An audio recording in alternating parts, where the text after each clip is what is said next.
അടുത്ത മുഖ്യമന്ത്രി എന്തായാലും താനാകുമെന്ന് ഉറപ്പിച്ച് വിശ്വസിച്ചിട്ടുണ്ട് കെ.സി. വേണുഗോപാൽ. കെ.സി. വേണുഗോപാൽ പറയുന്നത് താൻ തന്നെ മുഖ്യമന്ത്രിയെന്ന്. ആ ഒരു രീതിയിൽ തന്നെയാണ് പുള്ളി മുന്നോട്ട് പോകുന്നത്. പുള്ളിയുടെ പ്രവർത്തനം ആ രീതിയിലാണ്. അപ്പോൾ അങ്ങനെ വരുന്ന സമയത്ത് ആലപ്പുഴയിലെ ഈ എം പി സ്ഥാനം എന്തായാലും രാജിവെക്കണമല്ലോ. അവിടെ ഒരു ഇലക്ഷൻ വീണ്ടും വരും. അപ്പൊ അങ്ങനെ ഒരു ഇലക്ഷൻ വരുന്ന സമയത്ത് ബി.ജെ.പി. അവിടെ വേറെ കളി കളിക്കുന്നുണ്ട്. ബി.ജെ.പി. ലക്ഷ്യം വെച്ചേക്കുന്നത് ശോഭാ സുരേന്ദ്രനെ കളത്തിലിറക്കാനാണ്. ഈ രീതിയിലാണ് നീക്കങ്ങൾ നടന്നുകൊണ്ടിരിക്കുന്നത്. ഇതില് നമ്മൾ ചില കാര്യങ്ങളൊക്കെ കരുതേണ്ടി വരും. ഈ ചില വ്യവസ്ഥാപിതമായ ചില കാര്യങ്ങളുടെയൊക്കെ അടിസ്ഥാനത്തിൽ നമുക്ക് പലതും കരുതുകയോ ചില നിഗമനങ്ങളിലേക്ക് എത്തുകയോ വേണം. നമ്മൾ ഈ തെരഞ്ഞെടുപ്പുമായി ബന്ധപ്പെട്ടുകൊണ്ട് കെ.സി. വേണുഗോപാൽ നമുക്ക് ലോക്സഭാ തെരഞ്ഞെടുപ്പിലേക്ക് തന്നെ 24 നടന്ന ആ ലോക്സഭാ തെരഞ്ഞെടുപ്പിലേക്ക് പോകുമ്പോൾ അവിടെ നിന്നുകൊണ്ട് നമ്മൾ കാണേണ്ട ഒരു കാര്യം, രാജസ്ഥാനിൽ നിന്ന് MP ആയിരിക്കുന്ന ഒരാളായിരുന്നു കെ.സി. വേണുഗോപാൽ. അതായത് നമ്മൾ രാജ്യസഭയിൽ തന്നെ ഉണ്ട്. അപ്പോൾ അങ്ങനെ ഒരു MP ആയിരുന്ന കെ.സി. വേണുഗോപാൽ അവിടെ നിന്ന് രാജിവെക്കുന്നു. രാജിവെച്ചതിന് ശേഷം അതേ സ്ഥാനത്ത് നിന്നും വേറെ ഒരാൾ അവിടെ നിന്ന് BJP-യുടെ ഒരു നോമിനിയായി രാജ്യസഭയിലേക്ക് മറ്റൊരാൾ എത്തിയിട്ട് അവിടെ അദ്ദേഹം കേന്ദ്രമന്ത്രി എന്ന് പറയുന്ന ഒരു സ്ഥാനത്തേക്ക് അവരോധിക്കപ്പെടുകയും ചെയ്യുന്നു. അപ്പം രാജസ്ഥാനിൽ നിന്നുള്ള ആ MP സ്ഥാനം കെ.സി. വേണുഗോപാൽ ഒഴിവാക്കിയപ്പോൾ BJP-യെ സംബന്ധിച്ചിടത്തോളം രാജ്യസഭയിൽ ഒരു അംഗസംഖ്യ കൂടുന്ന സാഹചര്യം ഉണ്ടായി. അതാണ് കെ.സി. വേണുഗോപാൽ BJP-ക്ക് ചെയ്തു കൊടുത്ത ഒന്നാമത്തെ ഉപകാരം. അത് കഴിഞ്ഞ് കേരളത്തിലേക്ക് വന്നതാ ഇപ്പോൾ നമ്മൾ തെരഞ്ഞെടുപ്പിനെ അഭിമുഖീകരിച്ചുകൊണ്ടിരിക്കുന്ന വേളയിൽ എവിടെ നിന്ന് ഏതൊക്കെ തരത്തിലാണ് ഡീല് നടന്നിരിക്കുന്നത് എന്നുള്ളതിനെ കുറിച്ച് നമുക്കിപ്പോഴൊരു വ്യക്തതയില്ല സത്യം പറഞ്ഞാൽ. എന്നിരുന്നാൽ തന്നെയും ചില കാര്യങ്ങൾ കാണുമ്പോൾ നമുക്ക് പലതും വിശ്വസിക്കേണ്ടി വരും എന്നുള്ളതാണ്.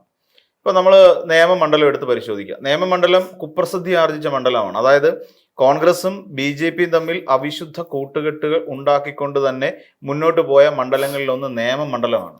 ആ നിയമമണ്ഡലത്തിലെ കഴിഞ്ഞ കാലത്ത് 2016-ലെയും ഒക്കെ ആ വോട്ടിംഗ് പാറ്റേൺ തന്നെ കാണുമ്പോൾ നമുക്ക് മനസ്സിലാക്കാൻ സാധിക്കുന്നത് അവിടെ നിന്നുകൊണ്ട് കോൺഗ്രസിന്റെ ഒരാൾക്കും ഇനിയും വിജയിക്കാൻ കഴിയില്ല എന്നുള്ളത് തന്നെയാണ്. ഇത്തവണയും കഴിഞ്ഞ തവണ K. മുരളീധരൻ പിടിച്ച വോട്ടിനേക്കാൾ 10,000 വോട്ടോളം കുറവാണ് ശബരിനാഥൻ നേടിയിരിക്കുന്ന വോട്ട് നമ്മൾ നേമത്ത് നിന്ന് നമുക്ക് മനസ്സിലാക്കേണ്ടി വരും. രാജീവ് ചന്ദ്രശേഖർ മത്സരിക്കുകയും രാജീവ് ചന്ദ്രശേഖർ അവിടെ നിന്ന് വിജയിക്കുകയും ചെയ്ത സാഹചര്യമുണ്ട്. അത്രയും വോട്ടുകളാണ് രാജീവ് ചന്ദ്രശേഖറിന്റെ ഭൂരിപക്ഷം ഏകദേശം 8,000 വോട്ടുകൾ അവിടെ കയറുകയും ചെയ്തു. അപ്പൊ ഇതിൽ മനസ്സിലാക്കി തരുന്നത് അവിടെ ഒരു അടിയൊഴുക്ക് നടന്നിട്ടുണ്ട് എന്നുള്ളത് തന്നെയാണ്. ശരത്ചന്ദ്ര പ്രസാദ് എന്ന് പറയുന്ന അത്യാവശ്യം കൊള്ളാവുന്ന ഒരു മുതിർന്ന കോൺഗ്രസ് നേതാവാണ് ഇത്തവണ കഴക്കൂട്ടത്ത് V. മുരളീധരനും കടകംപള്ളി സുരേന്ദ്രനും എതിരായിട്ട് മത്സരിക്കുന്നത്.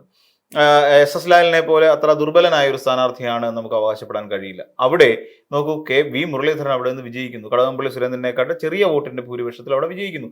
എന്തുകൊണ്ട് സംഭവിക്കുന്നു? ഇതിനെയൊക്കെ അത്ര നിഷ്കളങ്കമായി നമുക്ക് കാണാൻ കഴിയില്ല എന്നുള്ളത് വേറൊരു വാസ്തവമാണ്. അപ്പോൾ ആ പറയുന്ന 2-3 സീറ്റുകൾ ഇത്തവണ അതായത് ചാത്തന്നൂരാണ് പിന്നെ BJP വിജയിച്ച മറ്റൊരു മണ്ഡലം. അപ്പൊ ഇങ്ങനെ 3 MLA-മാരെയാണ് ഇത്തവണ BJP-ക്കായിട്ട് കോൺഗ്രസ് വഴി സംഭാവന ചെയ്തിരിക്കുന്നതെന്ന് പറയേണ്ടി വരും നമുക്ക്. അപ്പോൾ അങ്ങനെ വരുന്ന സാഹചര്യത്തിൽ ഇനിയിപ്പോൾ അടുത്ത എന്താണ്? കെ.സി. വേണുഗോപാലിന് കേരളത്തിലേക്ക് വരണം. കേരളത്തിൽ വരിക മാത്രമല്ല, കേരളത്തിൽ വെറുതെ നിന്നിട്ട് കാര്യമില്ല, മുഖ്യമന്ത്രിയാവണം. അങ്ങനെ കേരളത്തിൽ കെ.സി. വേണുഗോപാലിന് മുഖ്യമന്ത്രി ആണെങ്കിൽ വെറുതെ മുഖ്യമന്ത്രി AK ആന്റണി പല ആവർത്തി ഇതുപോലെ മുഖ്യമന്ത്രി ആയിട്ടുണ്ട്. അത് ഹൈക്കമാൻഡിന്റെ തീരുമാനപ്രകാരം മുഖ്യമന്ത്രി ആയിട്ടുണ്ട്. അതിൽ തടസ്സങ്ങളൊന്നുമില്ല. പക്ഷെ എവിടെയെങ്കിലും ഒരിടത്ത് നിന്ന് വിജയിക്കണം എന്നുള്ളതാണ് കാര്യം. കേരളത്തിലെ മുഖ്യമന്ത്രി ആയിരിക്കണം എന്നുണ്ടെങ്കിൽ ഏതെങ്കിലും ഒരു നിയമസഭാ മണ്ഡലത്തിൽ നിന്ന് അവിടെ നിന്ന് വിജയിക്കേണ്ട ഒരു സാഹചര്യമുണ്ട്. പണ്ട് K. മുരളീധരന് സംഭവിച്ചത് അത് തന്നെയാണ്. അപ്പം ഇങ്ങനെ വരുമ്പോൾ കെ.സി. വേണുഗോപാൽ ഇവിടെ വന്ന് ഇറങ്ങി മുഖ്യമന്ത്രി ആവുക. ഇപ്പം കെ.സി. വേണുഗോപാൽ അങ്ങ് ഡൽഹിയിൽ നടത്തിക്കൊണ്ടിരിക്കുന്ന ശ്രമങ്ങൾ, ഫ്ലെക്സ് വിവാദങ്ങൾ, പുസ്തകമിറക്കല്, ഈ പറയുന്ന ചായ കുടിക്കല്, അതോടൊപ്പം തന്നെ സ്വിഗ്ഗിക്കാരുടെ പുറകെ കയറി വണ്ടി ഓടല്. കേരളത്തിൽ മത്സരിക്കാത്ത ഒരാൾ എന്തിനാണ് ഇതൊക്കെ ചെയ്യുന്നത്? നമ്മൾ സ്വാഭാവികമായിട്ട് ചിന്തിക്കേണ്ട ഒരു കേരളത്തിൽ അദ്ദേഹം മത്സര രംഗത്തില്ല. പിന്നെ എന്തിനാണ് കെ.സി. വേണുഗോപാൽ സ്വിഗ്ഗിക്കാരുടെ പുറകിന് പോയി വണ്ടിയിൽ ഓടിപ്പോയത്? ഈ പറയുന്ന സാധാരണക്കാരായ അവിടുത്തെ സ്ത്രീ തൊഴിലാളികളുടെ കൂടെ ഒപ്പം വരുന്നത് എന്തിനാണ് കപ്പ കഴിക്കുകയും മീൻ കഴിക്കുകയും ചെയ്യുന്നത്? അടുക്കളയിൽ കയറി എന്തിനാണ് മീൻ കഴിക്കാൻ പോകുന്നത്? അല്ലെങ്കിൽ കപ്പ പുഴുങ്ങിയത് കഴിക്കാൻ പോകുന്നത്? എന്തിനു വേണ്ടിയിട്ടായിരുന്നു ഈ പ്രഹസനങ്ങളെല്ലാം? അപ്പം കെ.സി. വേണുഗോപാലിന്റെ ആത്യന്തികമായ ഒരു ലക്ഷ്യം എന്ന് വെച്ച് കഴിഞ്ഞാൽ കേരളത്തിൽ കളം പിടിക്കുക, മുഖ്യമന്ത്രിയാവുക എന്നുള്ളത് തന്നെയായിരുന്നു. ഇതിന് അദ്ദേഹം പറഞ്ഞത് കേരളത്തിലെ ജനങ്ങൾ അനുഭവിച്ചുകൊണ്ടിരിക്കുന്ന പ്രതിസന്ധികളും പ്രശ്നങ്ങളെയും കുറിച്ച് പഠിക്കുന്നതിനും മനസ്സിലാക്കുന്നതിനും വേണ്ടിയിട്ടാണെന്നാണ് പറയുന്നത്. ഇപ്പൊ നമ്മൾ നോക്കിക്കോളൂ, ഇനിയിപ്പോ കെ.സി. വേണുഗോപാൽ ലോക്സഭ MP സ്ഥാനം രാജിവെക്കുന്നു. തുടർന്ന് ഇരിക്കൂറിലോ മറ്റോ ആവാനാണ് സാധ്യത മത്സരിക്കാൻ. ആ ഇരിക്കൂറിൽ അല്ലെങ്കിൽ അദ്ദേഹം മത്സരിക്കുന്ന ഏത് സ്ഥലത്താണോ അവിടെ നിന്ന് ഒരു രാജ്യസഭ MP-യെ കാലാവധി പൂർത്തിയാകുന്നതനുസരിച്ച് ഇവിടുന്ന് കയറ്റിവിടും. അപ്പൊ ആളിന് ഡൽഹിയിൽ അങ്ങ് പോവാം. അപ്പൊ നാട്ടിൽ വന്ന് MLA ആയിട്ടിരിക്കുന്നതിനെക്കാട്ടി നല്ലത് ഡൽഹിയിൽ പോയി രാജ്യസഭ MP ആയിട്ടിരിക്കുന്നതല്ലേ സുഖം. അപ്പോൾ അതുകൊണ്ട് പിന്നെ ആ രീതിയിലേക്ക് രാജ്യസഭ MP ആയിട്ട് അങ്ങ് പോവുകയും ചെയ്യും. അപ്പോൾ അങ്ങനെ അദ്ദേഹം അവിടേക്ക് എത്തുന്നു. ഇവിടെ നിന്ന് ഇരിക്കൂറിലോ ഇരിക്കൂറാണ് ഇപ്പൊ ലക്ഷ്യം വെച്ചിരിക്കുക. കാര്യം കണ്ണൂർ ലോബി എന്ന് പറയുന്ന ഒരു സാധനം ഈ കോൺഗ്രസ് പാർട്ടിക്കുള്ളിൽ K. സുധാകരൻ അടക്കമുള്ള ഒരു ലോബി പ്രവർത്തിച്ചു വരുന്നുണ്ട്. ഇപ്പൊ KC വേണുഗോപാലിനെ പിന്തുണച്ചുകൊണ്ടിരിക്കുന്ന K. സുധാകരനും അദ്ദേഹത്തിന്റെ പക്ഷക്കാരും ഒക്കെ ഉണ്ട്. അവിടെ നിന്ന് പോയി കഴിഞ്ഞാൽ ഇവിടെ ലോക്സഭാ മണ്ഡലത്തിൽ തീർച്ചയായിട്ടും ഒരു ഉപതെരഞ്ഞെടുപ്പ് സാധ്യതയുണ്ട്. അത് ആലപ്പുഴയിൽ ഉണ്ട്, കാരണം വർഷം ഇനിയും കിടപ്പുണ്ട്. അപ്പോൾ അങ്ങനെ ഒരു ഉപതെരഞ്ഞെടുപ്പ് വരുന്ന സാഹചര്യത്തിൽ സ്വാഭാവികമായും അവിടെ മത്സരിക്കാൻ ഇറങ്ങുന്നത് ശോഭാ സുരേന്ദ്രനായിരിക്കും. കാരണം ശോഭാ സുരേന്ദ്രൻ പാലക്കാട് നിന്ന് പരാജയപ്പെട്ട ഒരു നേതാവാണ്. അപ്പം പരാജയപ്പെടുത്തിയ എന്ന് വേണേൽ പറയാം.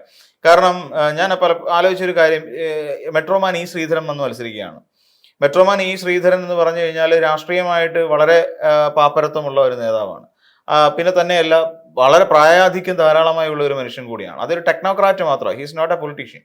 അപ്പോൾ അങ്ങനെ ഒരു സാഹചര്യത്തിൽ അങ്ങനെ മത്സരിക്കാൻ ഇറങ്ങുമ്പോൾ ഷാഫി പറമ്പിൽ എന്ന് പറയുന്ന യൂത്തിന്റെ ഒരു ഐക്കണായി തന്നെ കാണാൻ കഴിയുന്ന ഒരു കോൺഗ്രസ് നേതാവിന്റെ വിറപ്പിക്കാൻ പറയുന്ന ഒരു നേതാവിന് അല്ലെങ്കിൽ E. ശ്രീധരന് കഴിഞ്ഞിട്ടുണ്ടെങ്കിൽ അതിന്റെ പിന്നിൽ ശോഭാ സുരേന്ദ്രൻ അതിനു മുൻപ് അവിടെ നിന്നുകൊണ്ട് നേടിയ വോട്ടുകളുടെ എണ്ണം തന്നെയാണ് ആ ഒരു കോൺഫിഡൻസ് അല്ലെങ്കിൽ ആ വിറപ്പിക്കലിന് അടിസ്ഥാനമായി മാറിയത്. അപ്പൊ ശോഭാ സുരേന്ദ്രൻ ചെറുതല്ലാത്ത സ്വാധീനം പിന്നെ പാലക്കാട് മണ്ഡലത്തിൽ ചെലുത്തിയിട്ടുണ്ട്. പക്ഷേ പാലക്കാട് മണ്ഡലത്തിൽ ശോഭാ സുരേന്ദ്രൻ ഇക്കുറി വിജയിക്കാൻ കഴിഞ്ഞില്ല. അത് നമ്മൾ പിന്നെ വളരെ ബ്ലൈൻഡായിട്ട് നമ്മളേറെ കാണാൻ കഴിയില്ല. അതിനെ വളരെ അതിനകത്ത് ഒരു കള്ളക്കളി നടന്നിട്ടില്ല എന്നുള്ള നിലയിൽ നമുക്കതിനെ കാണാൻ കഴിയില്ല. സോ ഇവിടെ ആലപ്പുഴ മണ്ഡലം ശോഭാ സുരേന്ദ്രനെ സംബന്ധിച്ചിടത്തോളം ഇപ്പോൾ നിലവിലത്തെ സാഹചര്യം വെച്ചിട്ടും കഴിഞ്ഞ ലോക്സഭാ തെരഞ്ഞെടുപ്പിന്റെ പശ്ചാത്തലത്തിൽ വെച്ച് പരിശോധിക്കുമ്പോൾ ഇപ്പൊ സേഫാണ്. കായംകുളം പോലെയുള്ള മണ്ഡലങ്ങൾ, ഹരിപ്പാട് പോലെയുള്ള മണ്ഡലങ്ങൾ, കുട്ടനാട്, പിന്നെ അമ്പലപ്പുഴ തുടങ്ങിയ മണ്ഡലങ്ങളിൽ മാത്രമാണ് ചെറിയ വേരിയേഷൻ ഉണ്ടായത്. ബാക്കി എല്ലായിടത്തും ശക്തമായ ഒരു മുന്നേറ്റം നടത്താൻ BJPക്ക് കഴിഞ്ഞു എന്നുള്ളത് തന്നെയാണ്. തന്നെയുമല്ല, ഇത്തവണ ഹരിപ്പാട് മണ്ഡലത്തിൽ സന്ദീപ് വചസ്പതി വന്നിരുന്നുകൊണ്ട് കുറച്ചധികം വോട്ടുകൾ നേട്ടം ഉണ്ടാക്കിയെടുക്കാൻ സന്ദീപ് വചസ്പതിക്ക് കഴിഞ്ഞു എന്നുള്ളതും BJP സംബന്ധിച്ചിടത്തോളം ഒരു ആശ്വാസം നൽകുന്ന ഘടകമാണ്. അങ്ങനെ വരുമ്പോൾ കഴിഞ്ഞ തവണ വന്നിറങ്ങിയതുപോലെ തന്നെ കഴിഞ്ഞ തവണ ശോഭാ സുരേന്ദ്രൻ ആലപ്പുഴ മണ്ഡലത്തിൽ മത്സരിക്കുന്ന സമയത്ത് അവിടുത്തുകാർക്ക് കൊടുത്തിരിക്കുന്ന ഒരു വനിതാ കേന്ദ്രമന്ത്രി എന്നുള്ള ഒരു ഓഫർ അവർ വെച്ചിട്ടുണ്ടായിരുന്നു. ഇത്തവണ അത് സംഭവിക്കും. അതായത് വീണ്ടും ലോക്സഭയിൽ ആലപ്പുഴയിൽ മത്സരിക്കാൻ ഇറങ്ങുന്നു.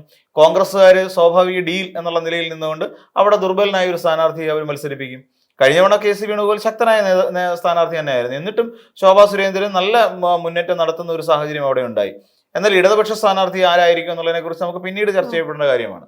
പക്ഷേ KC വേണുഗോപാലിന് പകരമായി അവിടെ ദുർബലനായ സ്ഥാനാർത്ഥിയായിരിക്കും കോൺഗ്രസിന് ഉണ്ടാവുക എന്നുള്ളതാണ് ഞാൻ പ്രതീക്ഷിക്കുന്നത്.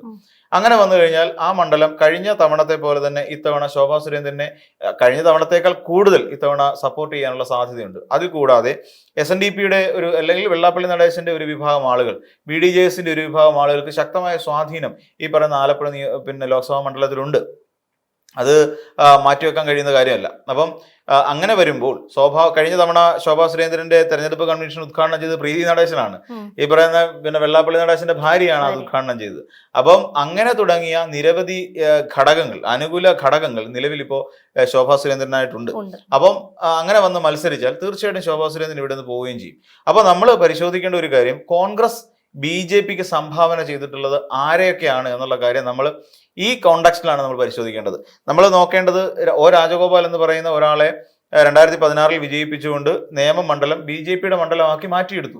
തുടർന്ന് 2021 V. ശിവൻകുട്ടി അത് തകർത്തുവെങ്കിലും പിന്നീട് 2026 കൂടി അത് പുനഃസ്ഥാപിക്കപ്പെടുകയും രാജീവ് ചന്ദ്രശേഖർ എന്ന് പറയുന്ന ഒരു MLA സഭയിൽ എത്തിക്കുകയും ചെയ്തു. പിന്നീട് V. മുരളീധരനെ പിന്നെ സഭയിലേക്ക് എത്തിച്ചു. പിന്നെ ചാത്തന്നൂരിൽ നിന്ന് ഒരു നേതാവിനെ അവിടേക്ക് എത്തിക്കുന്നു. അപ്പം 3 MLA-മാരെ നിലവിൽ നിയമസഭയിലേക്ക് എത്തിക്കുവാൻ കോൺഗ്രസ് നടത്തിയ പരിശ്രമം നമുക്ക് കാണാതിരുന്നുകൂടാ. പിന്നെ അതോടൊപ്പം തന്നെ നമുക്കറിയാം മണലൂരിൽ TN പ്രതാപൻ പരാജയപ്പെടുന്നു. വളരെ നേരിയ വോട്ടിന്റെ വ്യത്യാസത്തിലാണ് പരാജയപ്പെടുന്നത്. അവിടെ നിന്നാണ് പിന്നെ നമുക്കറിയാവുന്ന പോലെ ഇദ്ദേഹം രവീന്ദ്രൻ മാഷ് അവിടെ നിന്ന് വിജയിച്ചു വരികയും ചെയ്യുന്നു. അപ്പം മണലൂരിൽ TN പ്രതാപൻ പരാജയപ്പെട്ടത് അത്ര വലിയ സംഭവമാണോ എന്ന് ചോദിച്ചാൽ വലിയ സംഭവം തന്നെയാണ്. എന്തുകൊണ്ടാണെന്ന് ചോദിച്ചാൽ TN പ്രതാപന് ശക്തമായ വേരോട്ടമുള്ള സ്ഥലം തന്നെയാണ് മണലൂർ, അല്ല എന്ന് നമുക്ക് പറയാൻ പറ്റില്ല. അതോടൊപ്പം തന്നെ തൃശ്ശൂർ മണ്ഡലം, അതിന് മുമ്പ് നമ്മൾ മനസ്സിലാക്കേണ്ടത് തൃശ്ശൂർ മണ്ഡലമാണ്. കെ മുരളീധരൻ എന്ന് പറയുന്ന അതികായനായ ഒരു സ്ഥാനാർത്ഥിയെ നിർത്തി തോൽപ്പിച്ച് 3ാം സ്ഥാനത്തേക്ക് കൊണ്ടെത്തിച്ച ഒരു മണ്ഡലമാണ് തൃശ്ശൂർ. കൂടാതെ അവിടെ നിന്ന് ജയിച്ചു കയറിയത് സുരേഷ് ഗോപിയാണ് എന്നുള്ളതും കോൺഗ്രസിന്റെ ഒരു വലിയ ശതമാനം വോട്ടുകൾ സുരേഷ് ഗോപിയിലേക്ക് പോയിട്ടുണ്ട് എന്നുള്ളതും നമുക്ക് കാണാതിരിക്കാൻ കഴിയുന്ന ഒരു കാര്യമല്ല. അപ്പം അങ്ങനെ നോക്കുമ്പോഴും അവിടെ ഈ TN പ്രതാപന്റെ നേതൃത്വത്തിൽ ഒരു ശക്തമായ അടിയൊഴുക്ക് സുരേഷ് ഗോപിയെ പരാജയപ്പെടുത്താൻ വേണ്ടി നടന്നിട്ടുണ്ട്. അതിനകത്ത് തർക്കമേതുമില്ല എന്ന് ഇപ്പൊ വ്യക്തമായി. അപ്പം നിലവിൽ ഒരു കേന്ദ്രമന്ത്രിയെ BJPക്ക് കോൺഗ്രസ് സംഭാവന ചെയ്തിട്ടുണ്ട്. അപ്പോൾ നിലവിൽ ഇപ്പോഴത്തെ കണക്ക് പരിശോധിക്കുകയാണെന്നുണ്ടെങ്കിൽ 3 MLA-മാരെയും ഒരു കേന്ദ്രമന്ത്രിയെയും BJPക്ക് നൽകിയ പാർട്ടിയായി കോൺഗ്രസ് പാർട്ടി മാറി എന്ന് നിസ്സംശയം നമുക്ക് പറയാൻ പറ്റും.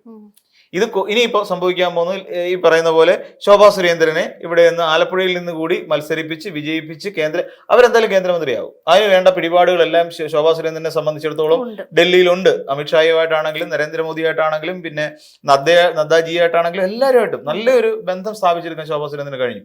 കാര്യം നമ്മൾ ഇങ്ങോട്ട് നോക്കിക്കോളൂ, കേരളത്തിലെ സംബന്ധിച്ചിടത്തോളം കേരളത്തിലെ ഏറ്റവും ശക്തയായ ഒരു വനിതാ BJP നേതാവെന്ന് നമുക്ക് അറിയപ്പെടുന്ന ഒറ്റ ഒരാളേ ഉള്ളൂ, അത് ശോഭാ സുരേന്ദ്രനാണ്. അപ്പൊ തീർച്ചയായിട്ടും ആ പ്രാതിനിധ്യം അവർ അംഗീകരിക്കുകയും ചെയ്യും. ശോഭാ സുരേന്ദ്രൻ ആലപ്പുഴയിൽ നിന്ന് കേന്ദ്രമന്ത്രിയാവുകയും ചെയ്യും. അപ്പം വീണ്ടും കോൺഗ്രസിന്റെ അക്കൗണ്ടിലേക്കാണ് ഇതും വരുന്നത്. അപ്പൊ കോൺഗ്രസ്സുകാര് പിന്നെ BJPക്ക് 3 MLA-മാരെയും 2 കേന്ദ്രമന്ത്രിമാരെ ആയിരിക്കും സംഭാവന ചെയ്യാൻ പോകുന്നത്. ഇതിനു മുമ്പ് ഇനി KC വേണുഗോപാലിന്റെ അക്കൗണ്ടിലേക്ക് 2 കേന്ദ്രമന്ത്രിമാരാവും. ഒന്ന് രാജസ്ഥാനിൽ നിന്നുള്ള ഒരു കേന്ദ്രമന്ത്രിയാവും, കേരളത്തിലെ ആലപ്പുഴ ജില്ലയിൽ നിന്നുള്ള കേന്ദ്രമന്ത്രിയാവും. ഇതാണ് അവർ തമ്മിലുള്ള ഒരു ഐക്യപ്പെടൽ എന്ന് പറഞ്ഞാൽ. ഇതായിരിക്കും സംഭവിക്കാൻ പോകുന്നതെന്നാണ് എനിക്ക് തോന്നുന്നത്. കാരണം നിലവിലത്തെ ഒരു സാഹചര്യം പരിഗണിക്കുമ്പോൾ എന്തായാലും ഹൈക്കമാൻഡ് എന്ന് പറയുന്ന സംവിധാനം രാഹുൽ ഗാന്ധി, പ്രിയങ്ക ഗാന്ധി, മല്ലികാർജ്ജുൻ ഖാർഗെ, KC വേണുഗോപാൽ, ഇവരിൽ 4 പേരിൽ ഒതുങ്ങുന്നതാണ്. സോണിയാജി കുറച്ച് പ്രായമായതുകൊണ്ട് മാറി നിൽക്കുന്നു. ഇവർ 4 പേരും അടങ്ങുന്നതാണ്. അപ്പൊ ഇവര് തീരുമാനിക്കുന്നതായിരിക്കും തീരുമാനം എന്നാണ് എനിക്ക് തോന്നുന്നത്. അപ്പം ആ നിലയ്ക്ക് പോവുകയാണെങ്കിൽ ഇങ്ങനെയൊക്കെയുള്ള ചില ഡീലുകൾ കേരളത്തിൽ സംഭവിച്ചിട്ടുണ്ട് എന്നുള്ള കാര്യം പൊതുജനത്തിനെങ്കിലും മിനിമം ബോധ്യപ്പെടാനുള്ള സാഹചര്യമുണ്ട്.